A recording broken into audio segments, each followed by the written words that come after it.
Hello दोस्तों, स्वागत है आपका अपने चैनल धर्मेंद्र डिफेंस एकेडमी में। और जीके जीएस की आज आर्मी की 8वीं क्लास होगी।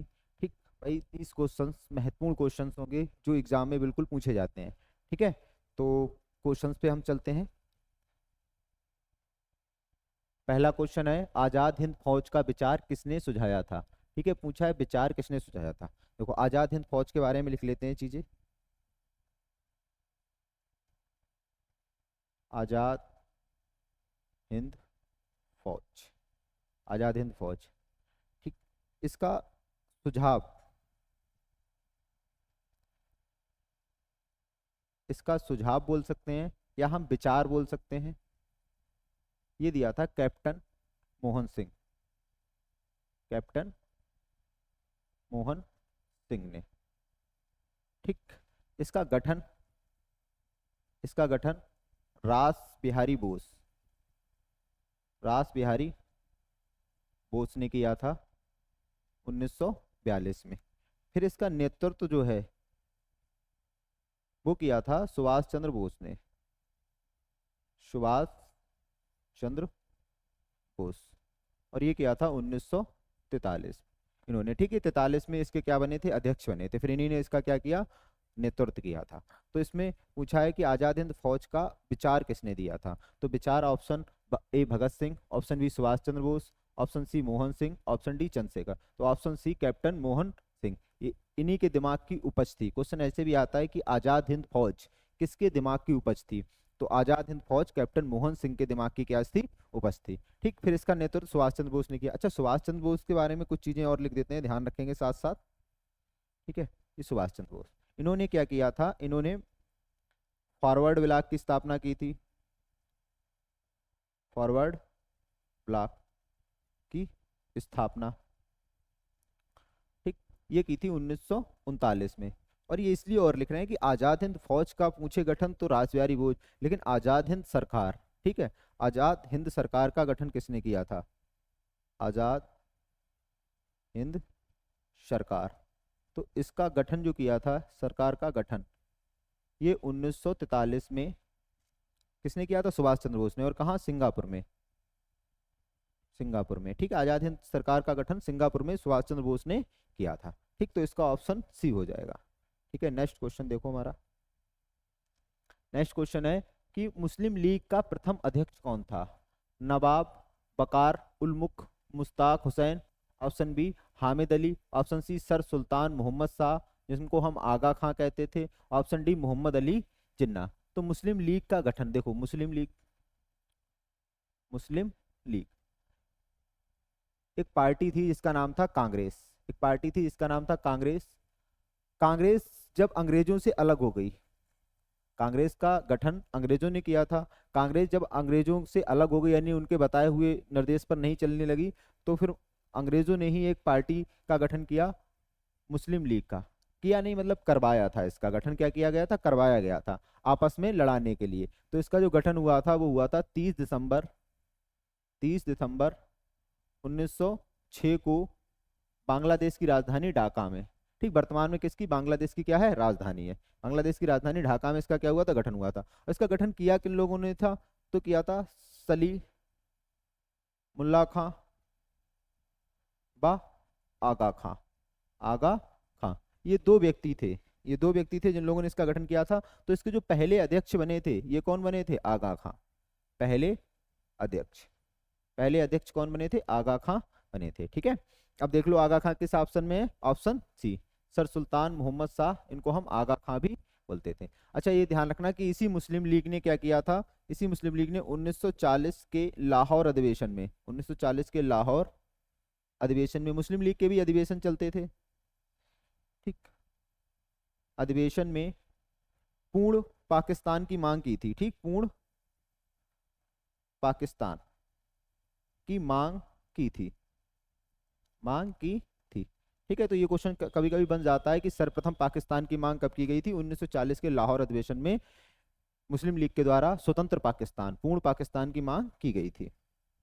नेक्स्ट क्वेश्चन है हमारा कि संसार का सबसे आर्द्रता स्थान कौन सा है। संसार का सबसे आर्द्रता स्थान, यानी आर्द्रता मतलब जहां पर पानी की अधिकता होगी, आर्द्रता होगी। तो पूछा गया है सबसे वर्षा वाला स्थान, सबसे वर्षा वाला स्थान, ठीक, सबसे वर्षा वाला स्थान, ठीक है। ये जगह पड़ती है मेघालय में, मेघालय। देखो मेघालय का हम मैप बना देते हैं। मेघालय का जो नक्शा है यानी मैप है कुछ इस प्रकार से है मेघालय, और इसमें 3 पहाड़ियां स्थित हैं। एक पहली पहाड़ी है जिसका नाम है गारो, गारो। दूसरी पहाड़ी है जिसका नाम है खासी, और तीसरी पहाड़ी है जिसका नाम है जैंतिया, जैंतिया, ठीक। तो कौन सी पहाड़ी पर स्थित है? खासी पहाड़ी पर स्थित है जिसका नाम है मानिस राम, मानिस राम, ठीक। सर्वाधिक वर्षा वाला क्षेत्र, सर्वाधिक वर्षा वाला स्थान कह सकते हैं, ठीक है। दुनिया में सर्वाधिक वर्षा वाला स्थान मानिस राम है, जो कौन सी पहाड़ी पर स्थित है? खासी पहाड़ी पर। तो इसका ऑप्शन क्या हो जाएगा कि पूछा है संसार का सबसे आर्द्रता वाला स्थान, option A Cherrapunji, option B Mawsynram, तो ऑप्शन बी मानिस राम हो जाएगा, ठीक है। चेरापूंजी पहले था, ठीक, पहले चेरापूंजी था, अब वर्तमान में मानिस राम है। अब कभी भी आता है ये क्वेश्चन की सर्वाधिक वर्षा किस पहाड़ी पर होती है, ठीक, या मानिस राम किस पहाड़ी पर स्थित है, तो ध्यान रखना किस पहाड़ी पर? खासी पहाड़ी पर स्थित है मानिस राम, ठीक है। नेक्स्ट क्वेश्चन, ये जो राज्य बना है इसको हम लिख दे रहे हैं, समझ में ना आए कि क्या बना है, ये मेघालय है, मेघालय, ठीक, ये मेघालय है। मेघालय की राजधानी क्या है? मेघालय की राजधानी है शिलोंग, ठीक, इतनी चीजें हो गई। नेक्स्ट, नेक्स्ट है पृथ्वी का निकटतम निकटतम दूरी पर ग्रह कौन सा है? ऑप्शन ए बुध, ऑप्शन बी शुक्र, ऑप्शन सी मंगल, ऑप्शन डी बृहस्पति। तो पृथ्वी के निकटतम ग्रह देखो 1 मिनट में बना देते हैं। ये सन होगा यानी सूर्य है। इसके बाद देखो ग्रह कौन कौन से हैं? फिर बुध है, शुक्र है, पृथ्वी है, मंगल है, बृहस्पति है, शनि है, शनि के बाद अरुण है, उनके बाद वरुण है, ठीक है। तो अब इसमें चित्र में साफ साफ दिख रहा होगा कि सूर्य के सबसे नजदीक ग्रह कौन सा है? बुध। तो इसकी विशेषता क्या है? इसके सबसे नजदीक, सबसे नजदीक व सबसे छोटा ग्रह, ठीक है। और ये वाला कैसा है? शुक्र सबसे क्या है? गर्म ग्रह है। पृथ्वी हमारी शुक्र और मंगल के बीच में है। सबसे बड़ा ग्रह कौन सा है? बृहस्पति है, सबसे बड़ा ग्रह बृहस्पति है। शनि सबसे सुंदर ग्रह कहते हैं इसको, सबसे सुंदर ग्रह। और वरुण सबसे दूरी पर, सबसे दूर ग्रह, दूर ग्रह वरुण है। तो देखो अब इसमें कौन सा ऑप्शन हो जाएगा? पूछा है पृथ्वी की निकटतम दूरी पर कौन सा ग्रह स्थित है। पृथ्वी की निकटतम दूरी पर, ये हमारी रही पृथ्वी, तो पृथ्वी के सबसे निकटतम दूरी पर स्थित है ऑप्शन बी शुक्र, ऑप्शन बी शुक्र स्थित है। पृथ्वी के निकटतम दूरी पर ऑप्शन बी शुक्र स्थित है। इसीलिए शुक्र को हम क्या कहते हैं? इसीलिए शुक्र को हम क्या बोलते हैं?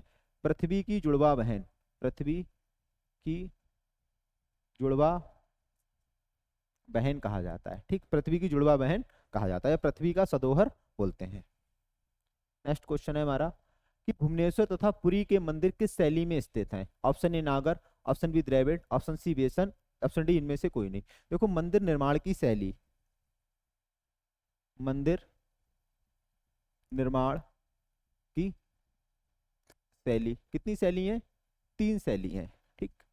पहली है नागर शैली, नागर शैली। दूसरी है बेसन शैली, बेसन शैली, ठीक। तीसरी है द्रविड़ शैली, द्रविड़ शैली। तो नागर शैली का विकास कहाँ है? नागर शैली का विकास है उत्तर भारत में, उत्तर भारत में। और द्रविड़ शैली का विकास है दक्षिण भारत में, दक्षिण भारत में। और भाई ये बेसन शैली है, दोनों की मिश्रित शैली है, तो इसका विकास कहाँ है? मध्य भारत में, मध्य भारत में, ठीक। द्रविड़ शैली की जो नागर शैली है इसकी कुछ उपशैलियां हैं। नागर शैली की उपशैली क्या है? देखो इसकी है उपशैली, उपशैली, तो नागर शैली की उपशैली है एक कलिंग शैली, कलिंग, कलिंग शैली, ठीक, सोलंकी शैली और अमरावती शैली, ये इसकी क्या है, उपशैलियां हैं। तो जो हमारा मतलब कौन सा, भुवनेश्वर और पुरी के मंदिर, ये भुवनेश्वर और जो पुरी मंदिर हैं ये किस राज्य में स्थित हैं, ये स्थित है उड़ीसा राज्य में, उड़ीसा राज्य में, उड़ीसा राज्य में। अब उड़ीसा का पुराना नाम क्या था, कलिंग। तो ये किस शैली में निर्मित है, कलिंग शैली में निर्मित है, कलिंग शैली में। अब कलिंग ऑप्शन ही नहीं दिया है, कलिंग ऑप्शन नहीं दिया, ऑप्शन क्या दिया है, देखो नागर द्रविड़ बेसन। तो कलिंग किसकी उपशैली है, कलिंग उपशैली है नागर की। तो इसका आंसर क्या सही हो जाएगा, ऑप्शन ए नागर शैली, ऑप्शन ए नागर शैली। इनमें से कोई नहीं लगाएंगे, नागर शैली लगा देंगे, क्योंकि नागर की ही क्या है ये एक नागर की ही एक उपशैली है जिसका नाम है कलिंग शैली, और क्या सोलंकी शैली, अमरावती शैली, ये किसकी, नागर शैली की उपशैली है। तो इसका ऑप्शन क्या हो जाएगा, ए हो जाएगा सही। कर्क रेखा तथा मकर रेखा के बीच कौन सा कटिबंध है, कटिबंध मतलब होता है क्षेत्र। देखो हमारे पृथ्वी पर अक्षांश रेखाएं हैं, पृथ्वी पर अक्षांश रेखाएं हैं, तो कुछ अक्षांश रेखाएं क्षेत्र निर्धारित करती हैं, ये क्या करती हैं, जलवायु का निर्धारण करती हैं। देखो बीच वाली जो रेखा है,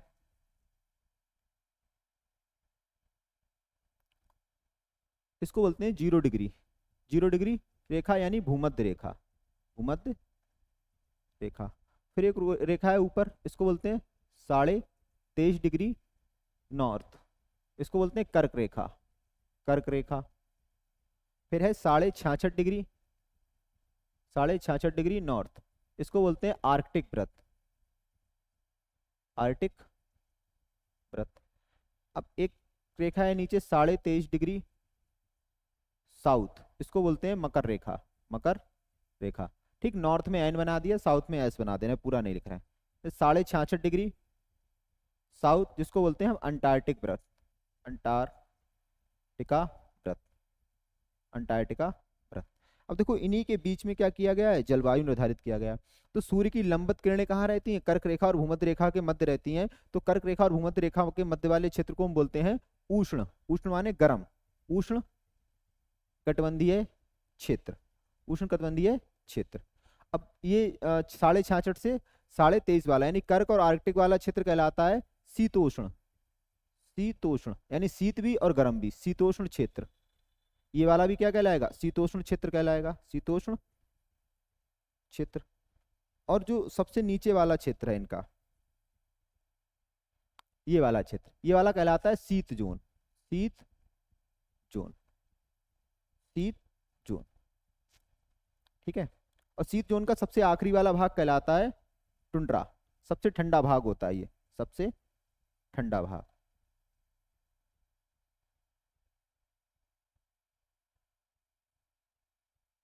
ठंडा भाग होता है, ठीक है। अब देखो सबसे ठंडा भाग होता है ये।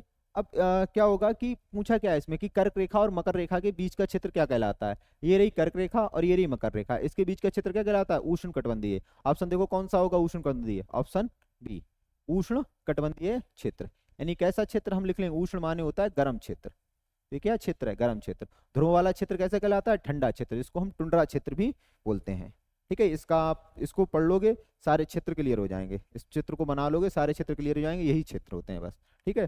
टैगा और टुंड्रा इसको दो भाग में बांटते हैं, टुंड्रा सबसे शीत भाग होता है, सबसे ठंडा भाग होता है, ठीक। नीली क्रांति का संबंध किससे है, तो उत्पादन के लिए, किसी चीज का उत्पादन बढ़ाने के लिए क्रांतियां चलाई गई थी। तो नीली क्रांति का संबंध ऑप्शन ए खाद्य उत्पादन, ऑप्शन बी दुग्ध उत्पादन, ऑप्शन सी तिलहर उत्पादन, ऑप्शन डी मत्स्य उत्पादन। तो नीली क्रांति का संबंध है मत्स्य यानी मछली उत्पादन से।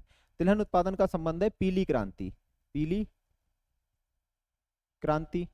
और दुग्ध उत्पादन का संबंध है श्वेत क्रांति, श्वेत क्रांति जिसके जनक वर्गीज कुरियन थे। और खदान का संबंध है हरित क्रांति, हरित क्रांति खेती के लिए, हरित क्रांति, ठीक है। इसके जनक कौन थे, स्वामी नाथन। नेक्स्ट, दांडी यात्रा निम्नलिखित में से किसके विरुद्ध किया गया सत्याग्रह था। दांडी यात्रा पूछा किसके विरुद्ध सत्याग्रह था, यानी किसके विरुद्ध किया था। ऑप्शन ए अस्पृश्यता, ऑप्शन बी नमक कर, ऑप्शन सी मद निषेध, ऑप्शन डी बाल।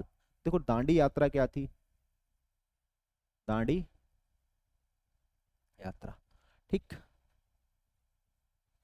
दांडी यात्रा 12 मार्च 1930 से 6 अप्रैल 1930 तक चली। ठीक, और ये चली, पहला पॉइंट हो गया। कितने दिन चली? तो 24 दिन की यात्रा थी, 24 दिन की यात्रा थी। ठीक, और इसमें 240 मील 240 मील दूरी तय की।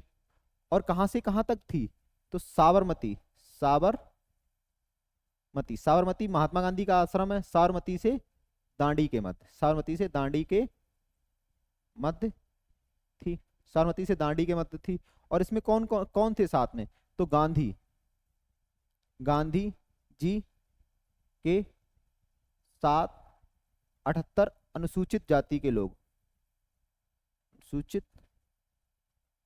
जाति के लोग। देखो इसमें समझा देते हैं। देखो हम एक गुजरात का मैप बना ले रहे हैं यहाँ पे, गुजरात का मैप, जिससे आपको समझ में आ जाएगा।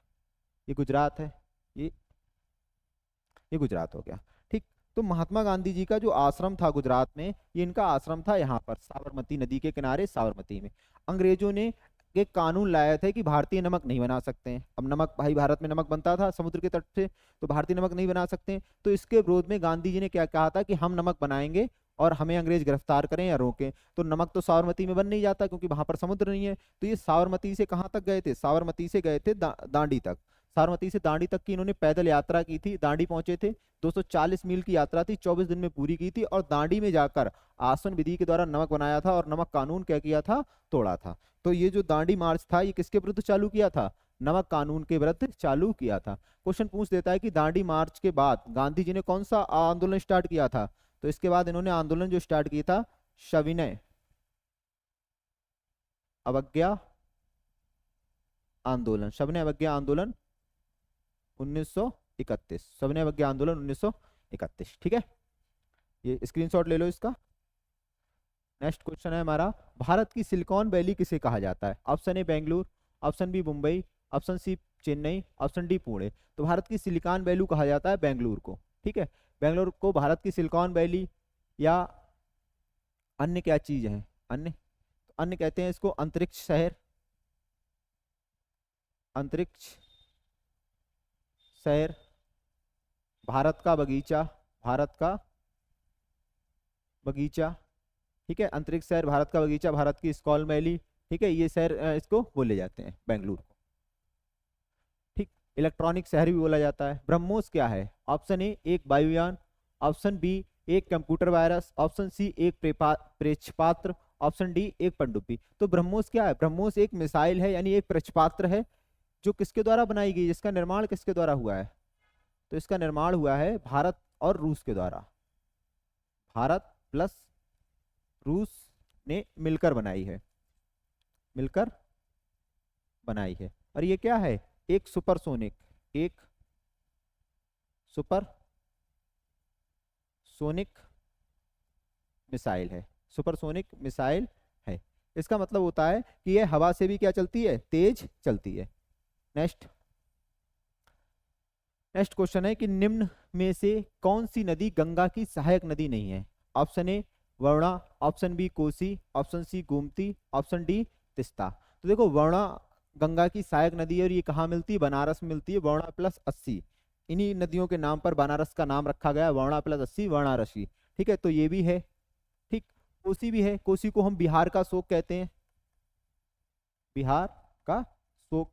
और ये कुर्सेला भागलपुर के पास गंगा नदी से मिल जाती है। गोमती भी है, ये गाजीपुर में जाकर मिलती है। तिस्ता नहीं है, तिस्ता नहीं है। यह किसकी सहायक है? यह ब्रह्मपुत्र की, यह ब्रह्मपुत्र की सहायक नदी है, यह ब्रह्मपुत्र की सहायक,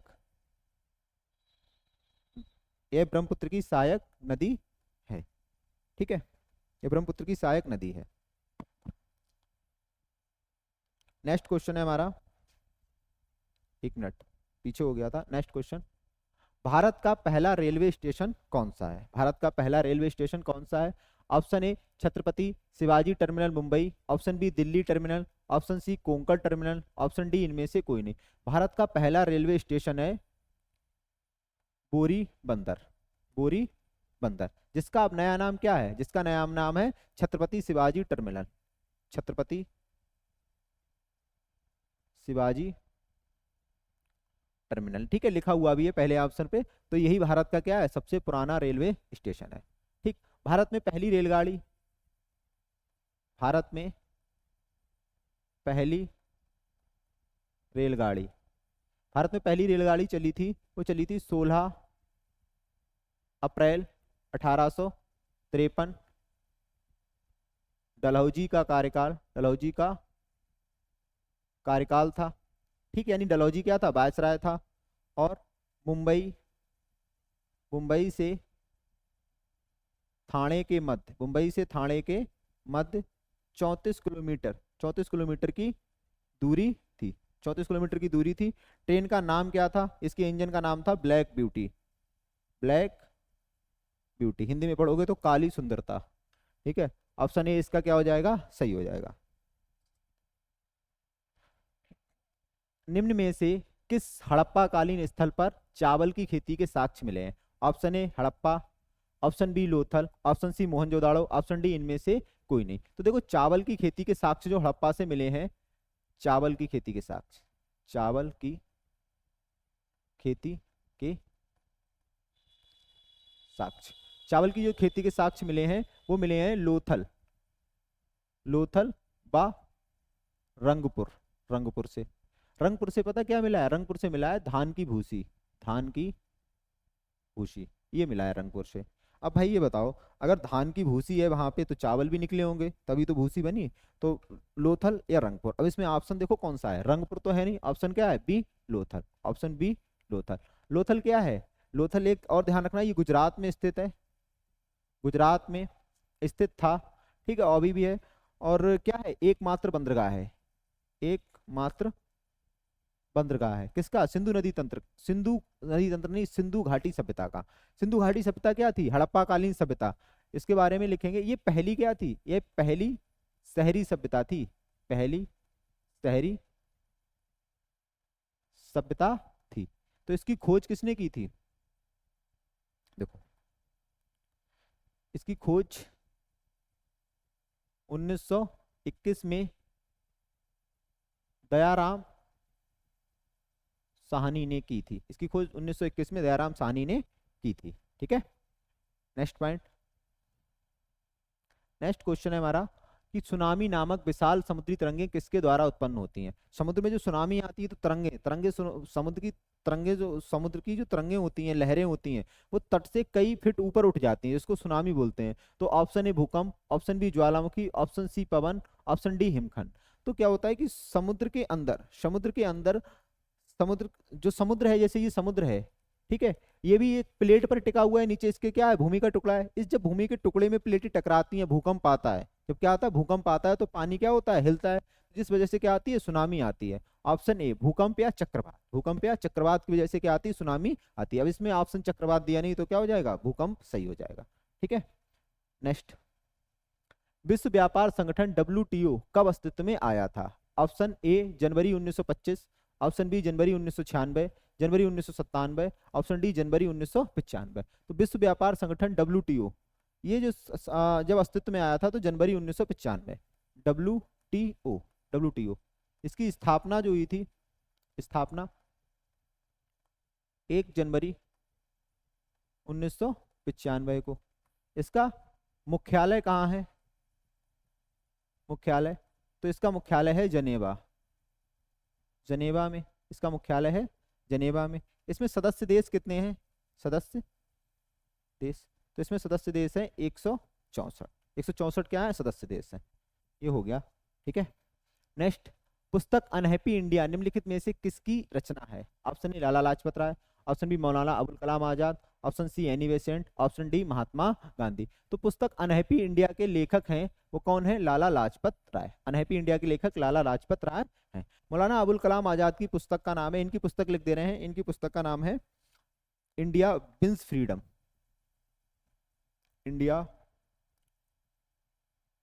wins freedom, India wins freedom. ठीक, इंडिया विंस फ्रीडम। और एनी बेसेंट की पुस्तक का नाम है the the worth of new India, ठीक, यानी एक नए इंडिया का उदय, यानी नए इंडिया का जन्म। महात्मा गांधी की पुस्तक का नाम है सत्य के साथ मेरे प्रयोग, ये इनकी आत्मकथा है, द एक्सपेरिमेंट विथ ट्रुथ, सत्य के साथ मेरे प्रयोग, ठीक है। और दूसरी पुस्तक हिंद स्वराज है, हिंद स्वराज, ठीक। हरिजन पत्रिका है, हरिजन पत्रिका है। और एक पत्रिका का नाम इंडियन ओपिनियन है, इंडियन ओपिनियन, इंडियन ओपिनियन है, ठीक है। इनकी पत्रिकाएं हैं महात्मा गांधी की, जो सबकी लिख दी इंपॉर्टेंट वगैरह, ठीक, ठीक। भारत के किस राज्य में वाणिज्यिक बैंकों की शाखाएं सर्वाधिक हैं? Option A Paschim Bangal, option B Uttar Pradesh, option C Gujarat, option D Maharashtra. वाणिज्यिक बैंकों की शाखाएं यानी कॉमर्शियल बैंकों की शाखाएं जो सर्वाधिक हैं वो कहाँ हैं? ऑप्शन बी उत्तर प्रदेश में सर्वाधिक हैं, उत्तर प्रदेश में सर्वाधिक वाणिज्यिक बैंकों की शाखाएं स्थित हैं, ठीक। नेक्स्ट क्वेश्चन है कि बैंक नोट प्रेस कहाँ स्थित नहीं है? अब देखो ऑप्शन देखना, नहीं दिया है, तो बैंक नोट प्रेस कहाँ स्थित नहीं है? देखो जो बैंक नोट प्रेस यानी बैंक के नोट जो है कहाँ कहाँ छपते हैं? ये छपते हैं भारत में 4 जगह। 4 जगह कौन कौन से? देखो, एक देवास, और देवास पड़ता है एमपी यानी मध्य प्रदेश में, ठीक। दूसरा है हमारा नासिक, नासिक पड़ता है महाराष्ट्र में, एमएच महाराष्ट्र। तीसरा है शालवोनी, शालवोनी, ठीक, ये पड़ता है हमारा वेस्ट बंगाल, पश्चिम बंगाल में, ठीक। चौथा है मैसूर, मैसूर यानी कर्नाटक, कर्नाटक को केएन लिखते हैं बट पूरा लिख देते हैं कर्नाटक, ठीक, कर्नाटक, ठीक है। ये 4 जगह हमारे आरबीआई के नोट क्या होते हैं? छपते हैं, 4 जगह नोट छपते हैं, देवास, नासिक, सालवोनी, मैसूर। तो देखो इसमें से पूछा कि किस जगह नहीं है, तो देख लो नहीं वाला ऑप्शन कौन सा हो जाएगा? नासिक भी है, ठीक है, नासिक भी है, देवास भी है, सालवोनी भी है, क्या नहीं होगा? मुंबई नहीं होगा, ठीक, मुंबई नहीं होगा। अच्छा एक चीज और लिख लेंगे हम कि सिक्के कहाँ डलते हैं? सिक्के के कारखाने, कारखाने जिनको हम टकसाल भी बोलते हैं, इनको क्या बोलते हैं? टकसाल, टकसाल। ये भी भारत में कितनी जगह है? 4 जगह हैं, 4 जगह सिक्का बनाए जाते हैं। फर्स्ट नोएडा, ठीक, दूसरा कोलकाता, ठीक, तीसरा मुंबई, चौथा हैदराबाद, चौथा हैदराबाद, ठीक है। तो ये स्क्रीनशॉट ले लो, 4 जगह प्रिंटिंग प्रेस है और 4 जगह क्या है? नोटों के मतलब टकसाल सिक्के बनाए जाते हैं, ठीक। नेक्स्ट क्वेश्चन हो जाएगा हमारा, कंपास घास का मैदान कहाँ स्थित है? Option A Uruguay, option B Brazil, option C America, option D Canada. Pampas घास के मैदान जो स्थित है वो कहाँ स्थित है? ऑप्शन बी ब्राजील में, ठीक, ऑप्शन बी। अमेरिका के घास का मैदान ध्यान रखना, पेरी घास का मैदान, पेरी घास का मैदान, ठीक, ये कहाँ स्थित है? ये अमेरिका में स्थित है, ठीक है। पेरी घास का मैदान अमेरिका में स्थित है जिसमें चिनूक हवा चलती है। नेक्स्ट क्वेश्चन है हमारा कि रबर शब्द किस खेल से संबंधित है? Option A cricket, option B hockey, option C football, option D शतरंज। तो रबर खेल का संबंध है ऑप्शन ए क्रिकेट से, ऑप्शन ए क्रिकेट से। देखो रबर शब्द का संबंध किससे? जैसे मान लो 3 मैचों की श्रृंखला है, 3 मैचों की कोई श्रृंखला है, ठीक, यानी सीरीज हो रही है जिसमें से 2 मैच जीत लिए, 2 मैच ए टीम ने जीत लिए और बी टीम थी, अब 1 मैच खेलना बाकी है। अब अगर जो लास्ट मैच अंतिम मैच होगा उस मैच में अगर बी जीत भी जाए तब भी श्रृंखला किसकी होगी? ए टीम की होगी, ठीक, श्रृंखला किसकी होगी?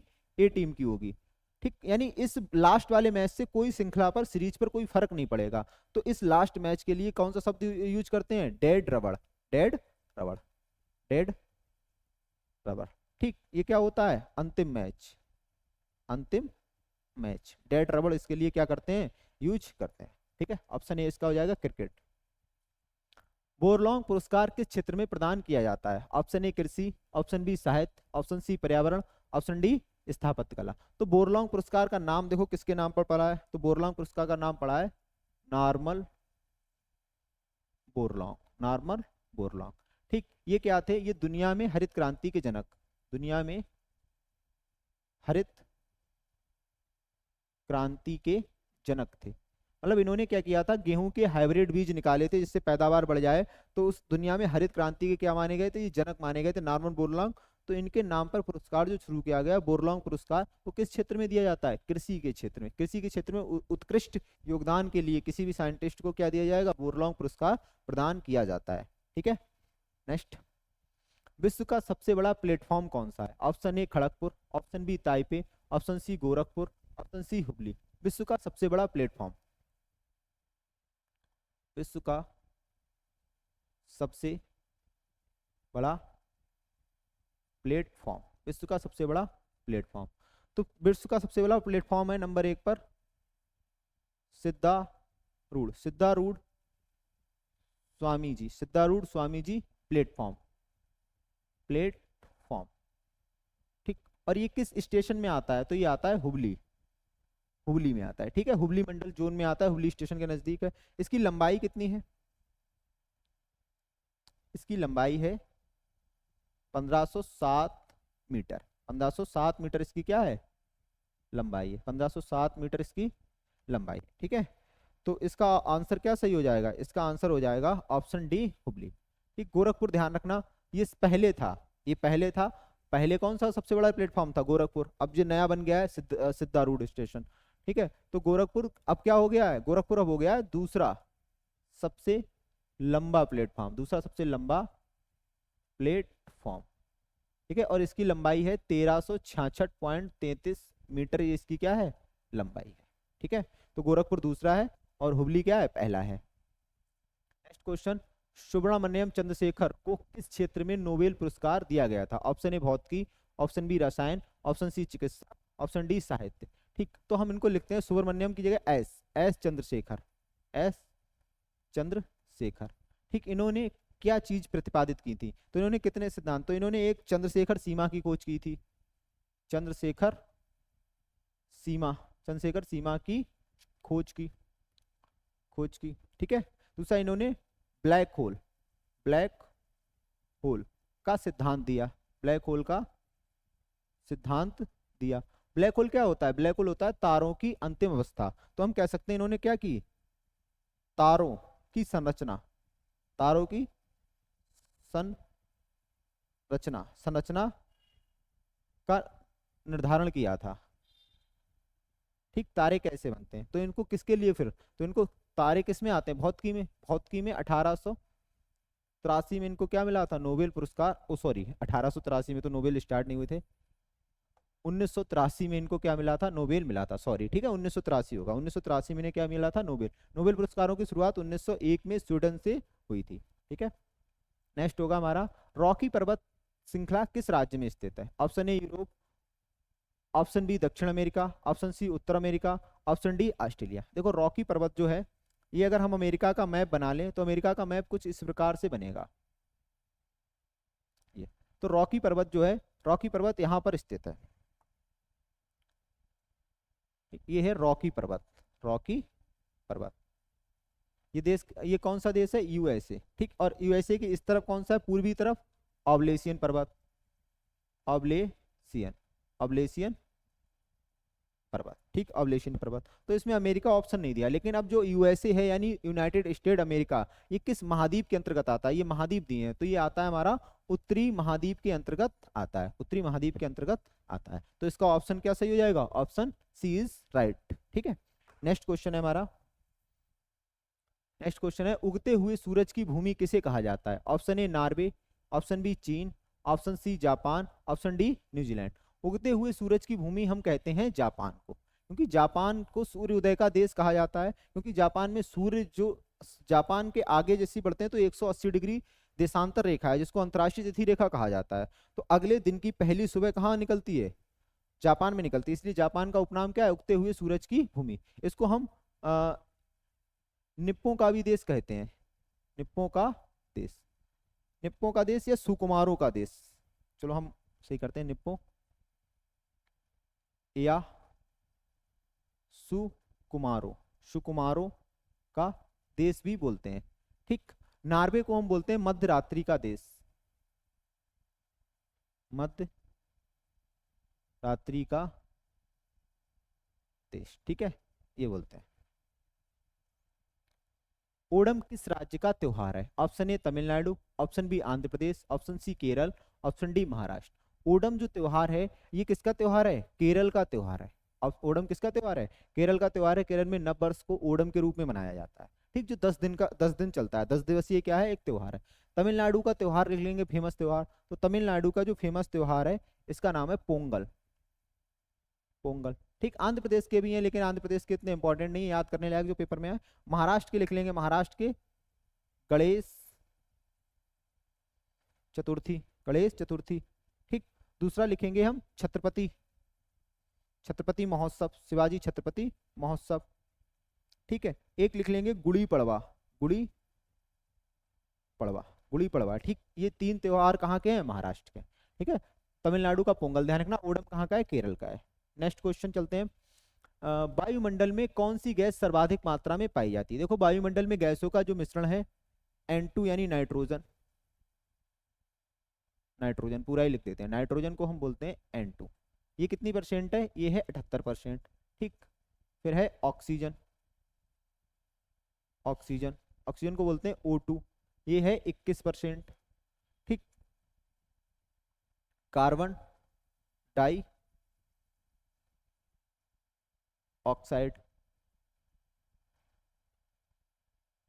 CO2, इसको बोलते हैं 0.03%। और फिर क्या है? अन्य गैसें हैं। तो सर्वाधिक मात्रा में कौन सी गैस पाई जाती है? Oxygen, hydrogen, nitrogen. कौन सी? नाइट्रोजन। ठीक है, जो 78% गैस पाई जाती है वातावरण में। ठीक है, नेक्स्ट क्वेश्चन हुआ हमारा कि भील जनजाति भारत के किस राज्य में पाई जाती है? भील जनजाति, option A Asom, option B Orissa, option C Madhya Pradesh, option D Tripura. तो जो भील जनजाति है, भील जनजाति, ठीक, भील जनजाति पाई जाती है हमारी मध्य प्रदेश और फिर इसके अड़ोसी पड़ोसी राज्य। ठीक, जैसे महाराष्ट्र हो गया मध्य प्रदेश का, ठीक, राजस्थान हो गया और गुजरात हो गया, इन राज्यों में पाई जाती है। अन्य राज्यों में भी युक्त होंगे। तो इसमें से देखो इन 4 मध्य प्रदेश, महाराष्ट्र, राजस्थान, गुजरात में से क्या ऑप्शन मिल रहा है? Option C Madhya Pradesh. Option सी क्या मिल रहा है? मध्य प्रदेश मिल रहा है। एक चीज और ध्यान रखना, जो भील जनजाति है ये भारत की सबसे बड़ी जनजाति समूह है। ये क्या है? भारत का सबसे बड़ा जनजाति समूह, भारत का सबसे बड़ा जनजाति समूह, भारत का सबसे बड़ा जनजाति समूह। ठीक, नेक्स्ट क्वेश्चन है हमारा कि निम्नलिखित में से कौन सी बौद्ध धर्म की एक शाखा नहीं है? Option A Hinayana, option B Mahayana, option C Vajrayana, option D Tantrayana. देखो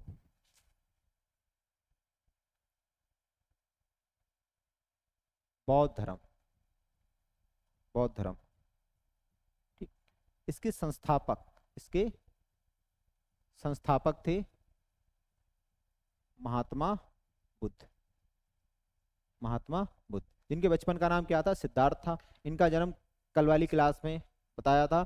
कब हुआ था? 563 ईसा पूर्व लुम्बिनी कपिलवस्तु नेपाल में हुआ था। और इनकी मृत्यु कब हुई थी? 483 ईसा पूर्व कुशीनगर में हुई थी। ठीक है, तो इन्होंने बौद्ध धर्म की क्या की थी? स्थापना की थी।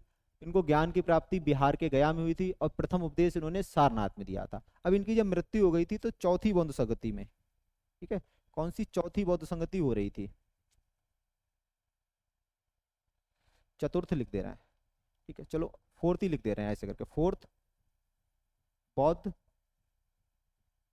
संगति। बौद्ध बौद्ध संगति में बौद्ध धर्म, बौद्ध धर्म 2 भागों में बट गया, 2 भागों में बट गया।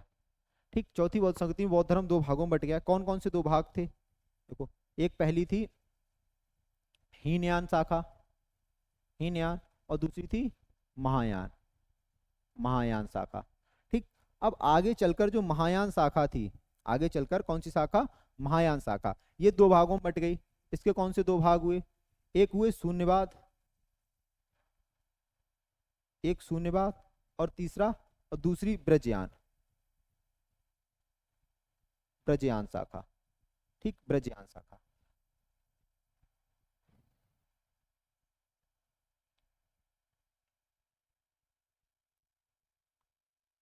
ब्रजयान शाखा आप दिख रहा होगा क्लियर, ठीक है, ब्रजयान शाखा में। तो अब बौद्ध धर्म की 4 शाखाएं थी, हीनयान, महायान, शून्यवाद और ब्रजयान शाखा। अब देखो इसमें से कौन सी ऑप्शन में है? हीनयान थी, ठीक है, ब्रजयान थी, महायान थी, ब्रजयान थी, कौन सी नहीं थी? तंत्रयान। ये तंत्रयान बौद्ध धर्म की कोई शाखा नहीं थी, तंत्रयान बौद्ध धर्म की कोई शाखा नहीं थी। अच्छा, इसी के साथ हम एक पॉइंट और लिख दे रहे हैं यहाँ पर, वो ध्यान रखना, इंपॉर्टेंट पॉइंट होगा कि जैन धर्म की कौन सी शाखाएं थी? जैन धर्म, जैन धर्म की शाखाएं, तो जैन धर्म की जो शाखाएं थी वो थी श्वेतांबर और दिगंबर। एक शाखा थी दिगंबर, दिगंबर, और दूसरी शाखा थी श्वेतांबर, श्वेतांबर। ठीक, ये अब आप चाहो तो स्क्रीनशॉट ले सकते हो। ठीक है, ये जैन धर्म की शाखाएं थी। हो गया। इसके बाद हमारा नेक्स्ट क्वेश्चन होगा और आज का आखिरी क्वेश्चन कि भारतीय संविधान के किस अनुच्छेद के तहत जम्मू कश्मीर को विशेष राज्य का दर्जा दिया गया था? ठीक, दिया गया है नहीं था। ठीक है, ये क्या होगा यहाँ पर? था, अब क्या हो गया? हट गया है। ठीक, अनुच्छेद 352, अनुच्छेद 270, अनुच्छेद 356 और अनुच्छेद 370। ठीक है, तो देखो जम्मू कश्मीर में अनुच्छेद 370 और अनुच्छेद 35A लागू थे, 35A लागू थे। ठीक, इसी के तहत इसको विशेष राज्य का दर्जा दिया गया था। ठीक है, अब इसको हटाया कब गया, यानी 370 कब हटा? ऐसे लिख देते हैं, आर्टिकल 370। ठीक, 370, तो ये 5 अगस्त 5 अगस्त 2019 को यह निर्णय लिया गया, यह निर्णय लिया गया, यानी ये प्रावधान क्या हुआ? पास हुआ, यह निर्णय लिया गया। ठीक, प्रावधान पास हुआ संसद से, और क्या हुई एक डेट? 31 अक्टूबर 2019 को जम्मू कश्मीर व लद्दाख को 2 नए केंद्र शासित प्रदेश